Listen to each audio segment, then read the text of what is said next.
تم نے اس کے حضور پیش ہونا ہی ہونا ہے.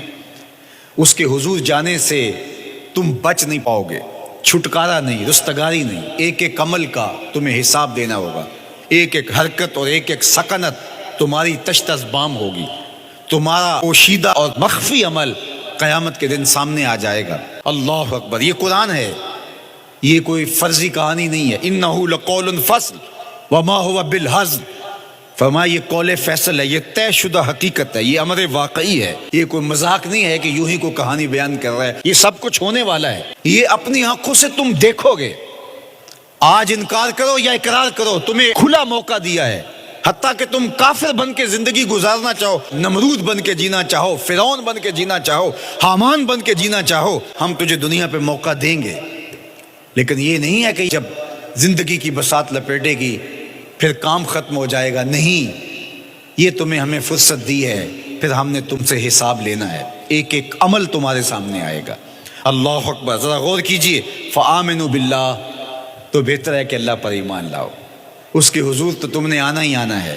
بہتر نہیں ہے کہ جیتے جی آ جاؤ، پھر لوگ تجھے اٹھا کے لائیں گے. اچھا نہیں ہے کہ اپنے قدموں سے چل کے آ جاؤ. کی آگ سن لوک یعقوب تینوں جدوں ٹر پہ ہوں سر منہ کج کے تم. پھر جو کفن کی تنیوں میں لپیٹ کر کے تجھے لے کر کے جایا جائے گا، تو اچھا نہیں ہے کہ اپنے قدموں سے خود چل کے مالک کی دہلیز پہ چلے جاؤ. ایک حدیث میں آتا ہے کہ اللہ بندے کو اپنے سامنے سے ہٹنے نہیں دے گا جب تک اس سے 4 سوال نہیں کر لے گا. آپ دیکھیے، میں دیکھوں کیا ہم ان سوالوں کے جواب دینے کے لیے اپنے آپ کو تیار کر رہے ہیں. پہلی چیز، اللہ پوچھے گا عمر کہاں گزاری. دوسرا سوال، اللہ تعالیٰ علم کے بارے میں پوچھے گا. جو پڑھا تھا بتا، عمل کہاں تک کیا. خلوت، جلوت، زندگی، شام و سحر تیرے اس سیکھے ہوئے علم کی مطابقت میں تھے، یا علم عزت دولت کمانے کے لیے پڑھا تھا. تیسری بات، اللہ پوچھے گا مال کمایا کیسے، اور مجھے بتا مال خرچ کہاں کیا. آج لوگ نیب سے ڈرتے ہیں کہ ہم سے پوچھ نہ لیا جائے کہ یہ آیا کہاں سے. منی ٹریل پیش کرو، یہاں ہم بچ جائیں گے. کوئی مکر، کوئی دھندا، کوئی فریب چل جائے گا، کوئی پریشر، کوئی افرادی قوت، کوئی سیاسی اثر و رسوخ، کوئی رشوت، کوئی سفارش، کچھ نہ کچھ تو راستہ نکل ہی آئے گا. اور آج کی دنیا میں صرف یہی پوچھا جاتا ہے کمایا کہاں سے. یہ نہیں پوچھا جاتا خرچ کہاں کیا. جیسے چاہو خرچ کرو، لیکن وہاں سوال ہوگا وفیما انفقہ، خرچ کہاں کیا. یہ سوال بھی کیا جائے گا. وعن جسم ہی فیما ابلاہ، اور جسم کے بارے میں پوچھا جائے گا اس جسم کو دی ہوئی توانائیوں کو خرچ کہاں کیا. بعض روایت میں ان شباب ہی فیما ابلاہ، جوانی کے بارے میں پوچھا جائے گا تیری جوانی کے خوبصورت دن کہاں گزرے.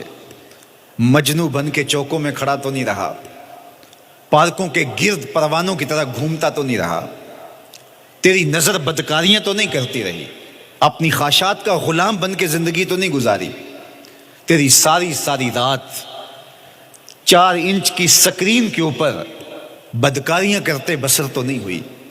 پوچھا جائے گا بتا جوانی کہاں گزری. جوانی مستانی ہے یہ کہہ کر کے تو نے ہر ضابطے سے چھٹی تو نہیں کر لی تھی، یا جوانی کے تقدس کو تو نے محفوظ کیا اور راتوں کی تنہائیوں میں اللہ کے حضور سجدہ ریزی کرتا رہا. میرے اور آپ کے آقا و مولا نے فرمایا جو جوان جوانی میں توبہ کرے وہ اللہ کو محبوب ہے. اللہ اکبر. اور اللہ جن 7 لوگوں پر اپنے عرش کا سایہ کرے گا ان میں سے ایک شخص کا ذکر کرتے ہوئے فرمایا وَشَابٌ نَشَأَ فِي عِبَادَةِ اللَّهِ، وہ جوان جس کی جوانی اللہ کی عبادت میں گزری. قیامت کے دن جب کوئی سایہ نہیں ہوگا اللہ اسے اپنے عرش کا ٹھنڈا سایہ عطا فرمائے گا. میرے مخاطبین جو اس وقت میرے سامنے موجود ہیں بالمشافہ، اور پوری دنیا کے اندر جو اس وقت مجھے دیکھ رہے ہیں، ان میں زیادہ تر تعداد نوجوانوں کی ہے. تو میں آپ سب سے مخاطب ہوں اور آپ کو کہتا ہوں کہ یہ جوانی دوبارہ نہیں ملنی. بندہ کہتا ہے بڑھاپا آئے گا دیکھ لیں گے. جس طرح ہر چیز کا سرور جوانی میں ہوتا ہے، ہر چیز کا لطف بندہ کہتا ہے جوانی میں ہے، سجدوں کا جو لطف جوانی میں ہے وہ کسی اور زمانے میں نہیں ہے. اپنی پیشانی کو سجدوں سے آشنا کرو، اپنی جوانی کو مثل سحر بے داغ رکھنا، اپنے شباب کو الجھنے نہ دینا.